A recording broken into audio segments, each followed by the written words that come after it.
Hey everybody, Big Mike here, and wanted to get with you today. I'm getting a lot of folks that I see on Facebook groups and things like that. Everybody's asking about coming over to the Philippines and building a house or owning a house.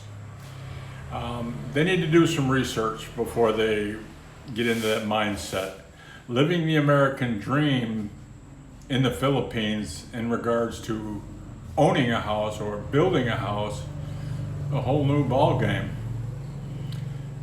And I say that for various reasons. I have one big reason that's definitely going to be a big factor for you. I'll cover that at the end of the video because that's probably going to be the most important factor. But you know, the American dream is, well, not even an American dream, honestly. Because in a dream, you usually wake up, right, to reality. You never own anything. It's always being rented from the government. But in any event, before I get off on a rant, if you're going to come to the Philippines, it's my strong recommendation, don't even get into the mindset of owning a property, buying a property, things of that nature. And certainly if you got a woman here, and she's pushing you to own or buy property, particularly by her family, you know, keep your eyes and ears open and hold off on that. I would strongly advise anybody to live here for a year or two. In addition to that, make sure you know the gal that you're with. I cannot tell you how many times I've heard of people that have gotten into a home and then lost their home, whether they built it or just bought it, but they end up losing it to the woman. I had one guy that I knew, he had built his home, and several years into the relationship, they were living there and everything seemed to be going good. Then he had a situation where he had to return to the States for a period of time, short period of time, but when he came back, went to go home, someone else was living there. And they said, no, we had purchased a home from so-and-so. And sure enough, they did. And that gal disappeared, gone, took the money and ran. He had no clue, he had no idea, never thought she was like that. It happens too often here. But one of the other big factors, and I think so many people here overlook or are in denial or just not aware of what's going on in the world, but there's a very good possibility that the Philippines will be engaged in a severe war. I mean, right now, out in the South China Sea, which is literally my backyard, they have daily kind of skirmishes, I guess you'd say, with Chinese ships. The Chinese are encroaching upon Philippine waters, and they have like kids with pistols, water pistols, spraying each other. And it happens every day almost.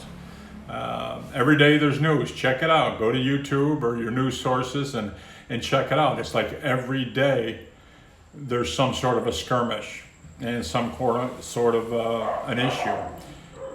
And it's just a matter of time. I mean, they ram each other's, or I should say the Chinese ram the Philippine ships. It's just a matter of time before somebody gets killed or somebody pulls a trigger on something and that spark has ignited the fuel tank. Okay, that's going to start the war. You have U.S. military right now dumping loads of armaments, and not only the U.S., by the way, Japan, Vietnam, Australia, France, everybody is just dumping their ships. They're on maneuvers out here right now, as a matter of fact. Hey, if you could, just take a minute and like, share, and subscribe. Certainly would appreciate it. As you know, it does help us out an awful lot. Thanks. But they're putting their ships over here. They just opened up another base up north, probably not too far from where I'm at. I'm on northern Luzon, so I'm right on the front line, so to speak, if something does happen. But they're just opened up a new base on the island between here and Taiwan, which is kind of putting not real good for the Chinese. They're looking at that. They're not liking that. It's just a matter of time. It's not a question if it's going to happen. It's a question when.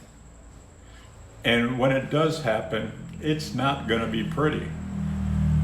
Some say it's going to be the end of civilization as we know it. But either way, where we're at here in the Philippines, it's definitely going to be the front lines.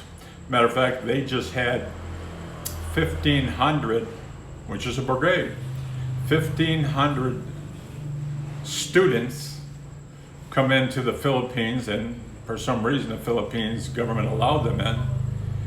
But they came in and allegedly going to college, and they can only account for 400 of them. The other 1,100 they don't know where they are. 25 years ago, I was sitting in a restaurant in New York with my kids, and I told them, I said, look around. It was a Chinese restaurant. I said, look around. Can you imagine if that manager, which was a male, he was running the cashier, and I said, imagine if he had an AK-47 under the table there, and all these girls that looked like waitresses, they had weapons in the back. At any given time, they could open up on everybody, or they could do night operations, take out power plants, take out, poison water systems, all kinds of special ops. They do that. That's what happens. Now, here in the Philippines, they're coming in all the time. And it seems like the Philippine government, for whatever reason, is letting them come in. Not only that, they're bringing containers after containers after container of Chinese goods.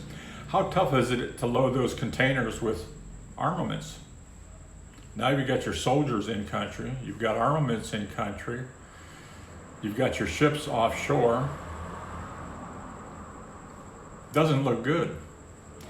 If you're taking all of your retirement and you're coming over here and you're going to put your eggs in this basket, that's risky. Personally, I wouldn't do it. Not now. You need to look at the news. Look what's going on over here.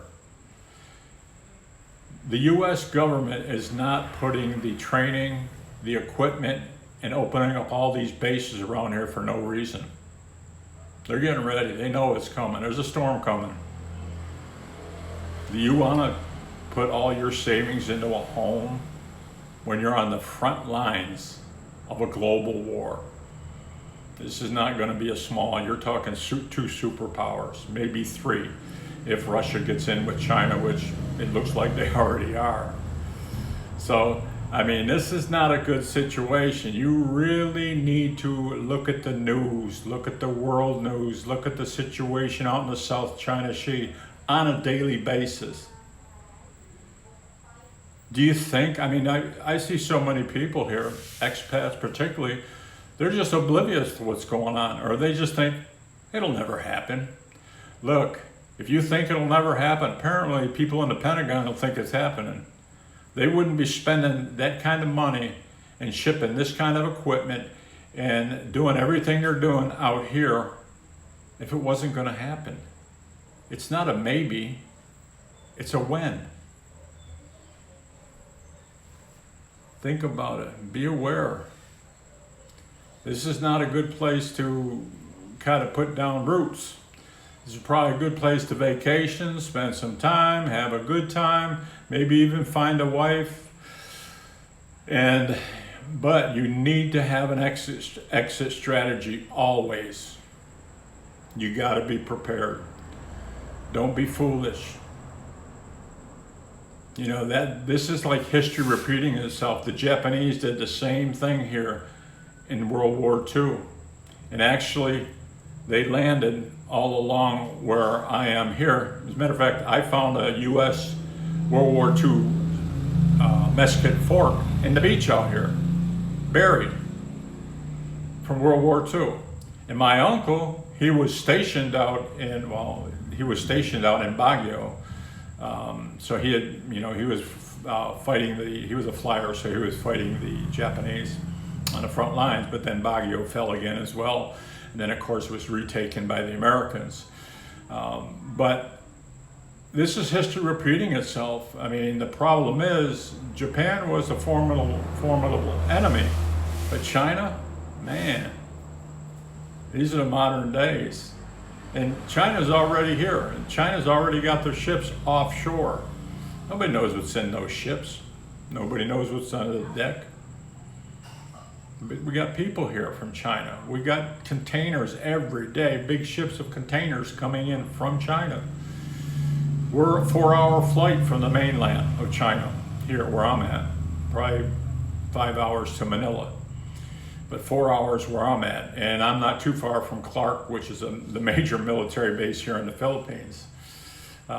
So when things happen, they're gonna happen quick. I mean, I think both sides are just right now getting everything, all their chess pieces in place. Then once everything is in place, one side will ignite the spark, game is on. When game is on, every expat's gonna be trying to get on a plane out of here. And it's gonna be chaos like it always has been with every other country. Look at Afghanistan, look at Vietnam, all those type things. When things happen, people try to escape, and with so many expats or Americans or foreigners trying to get out, it'll be tough, really tough. I'm not concerned about it, to be honest with you. I've lived in a war zone for 40 years. So, been shot several times, not a big deal, I'm not worried about it. I am worried about some of my loved ones and trying to get them out, but myself, no. But again, my message to you is, man, pay attention to what's going on in the world before you invest your retirement money here. Come take a vacation, watch YouTube, see what's going on in the South China Sea. Okay? That's my comments for today. I hope it helps you, and I hope it saves some people, because we got a major storm brewing. And by the way, we're hitting record heat right now that we haven't seen in the Philippines. It's always hot here, but right now it's sweltering, and water wells are drying up everywhere. As a matter of fact, we just had to have our water well redug again yesterday. We had almost a week without water. We had to borrow it from the neighbor. So it's tough here right now, but we're here, we're loving it. My kid's got a spirit that's wild and free. He's cruising down the road, living like he's 23. With silver hair and a heart full of dreams. He ain't so